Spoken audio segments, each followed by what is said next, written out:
សាទអង្គរវត្តសាងសង់នៅដើមសតវត្សទី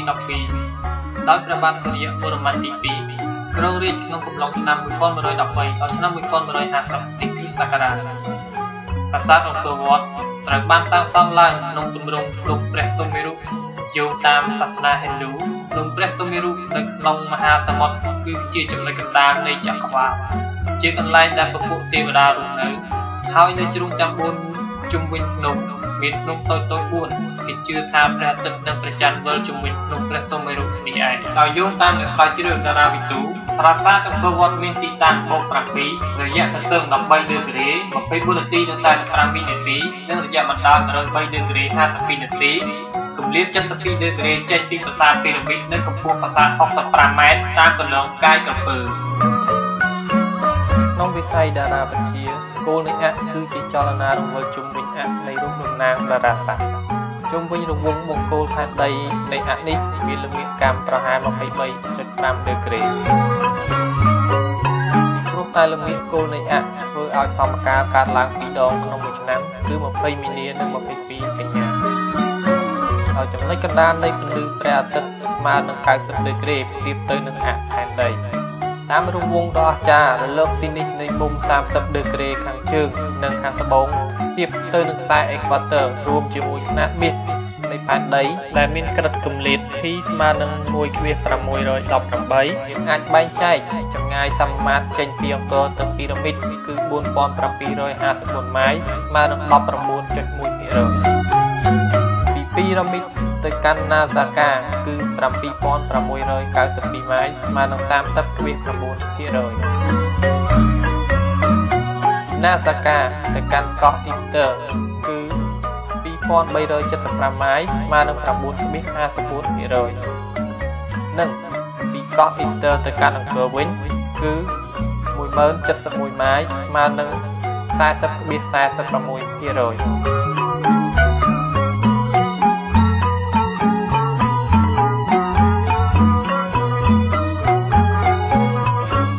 វត្តមានទីតាំងតាមគន្លងព្រះអាទិត្យ13ដឺក្រេ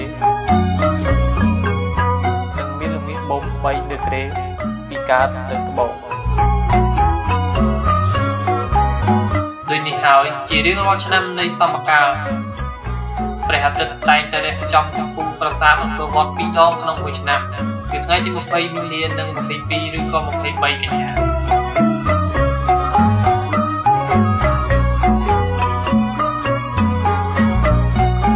តាមកំណត់ហេតុពីទឹកដីនិងប្រពៃណីប្រទេសកម្ពុជារបស់លោកជឿទឹកខ្វន់ដែលធ្វើដំណើរតាមសំពៅកាត់សមុទ្រពីប្រទេសចិន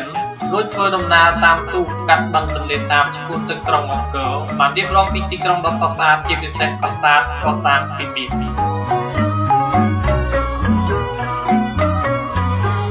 ព្រមជាមួយស្លាកស្នាមមាសនៅសល់លើសាលាជ្រឹកដូចជារូបចម្លាក់ថែមព្រះបាទសូរ្យវរ្ម័នទី2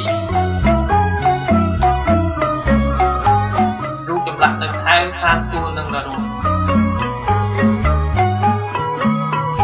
ប្រសិនបើយើងស្រមៃអំពីប្រាសាទអង្គរវត្តសាងសង់ពីមាសយើងអាចមើលឃើញពីទិដ្ឋភាពប្រស្រស់តកានៃប្រាសាទនេះរូបមានដូចជាស្រះទឹកបណ្ណាល័យខាងក្នុងខាងក្រៅទីសក្ការៈបូជាដែលមានអាងទឹកកាត់4ទិសព្រះបាទសូរ្យវរ្ម័នទី2ព្រះអង្គបានសាងសង់អង្គរវត្តដើម្បីថ្វាយដល់សាសនាហិណ្ឌូដោយតម្កល់បដិមាករព្រះវិស្ណុនៅចំកណ្ដាលប្រាសាទដើម្បីគោរពបូជាសាសនាប្រាសាទអង្គរវត្តមានឈ្មោះដើមថាប្រាសាទបរមវិស្ណុលោក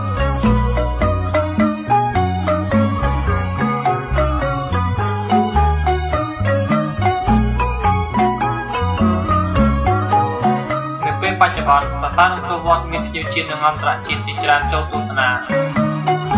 ចំណែកឯរូបព្រះវិស្ណុត្រូវបានគេរកឃើញនិងតម្កល់ទុកនៅគោបុរៈទី1មានកម្ពស់3ច្រកចូលទី2ដែលសពថ្ងៃហៅថាលោកតារៀនប្រាត្រាំដំបូងគឺមាននៅសតវត្សទី16ឈ្មោះនៃប្រាសាទអង្គរវត្តគឺព្រះមហានគរឥន្ទ្រប្រទព្រះវិស្ណុលោក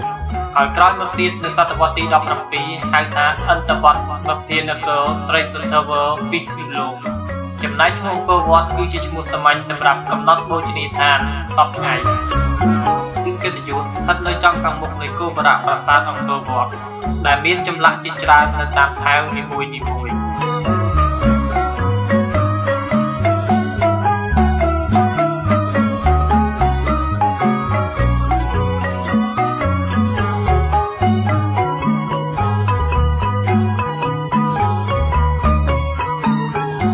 ខាងលិចខាងត្បូងជារឿងនិទានមហាភារៈចម្បាំងរបស់គូរុសត្រាថែវខាងត្បូងខាងលិចជាក្បួនជុហយាត្រារបស់ព្រះបាទសូរ្យវរ្ម័នទី2ថែវខាងត្បូងខាងកើតនិយាយពីរឿងឋានសួគ៌និងឋាននរកថែវខាងកើតខាងត្បូងជារឿងនិទានកូរសមុទ្រទឹកដោះថែវខាងកើតខាងជើងនិយាយពីជ័យជំនះរបស់ព្រះវិស្ណុនៅលើអសុរៈ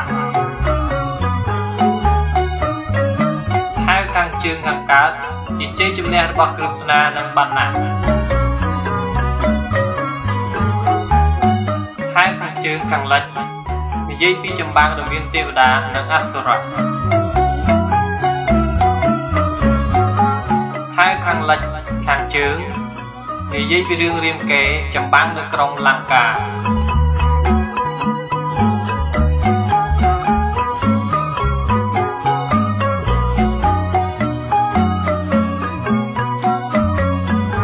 ថែវព្រះអង្គ1000មានរូបបដិមាជាច្រើននៅសម័យដែលប្រាសាទនេះទទួលឥទ្ធិពលពុទ្ធសាសនា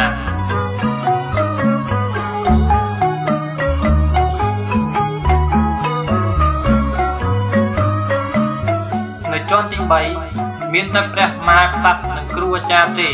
ដែលអាចឡើងបានជាន់នេះ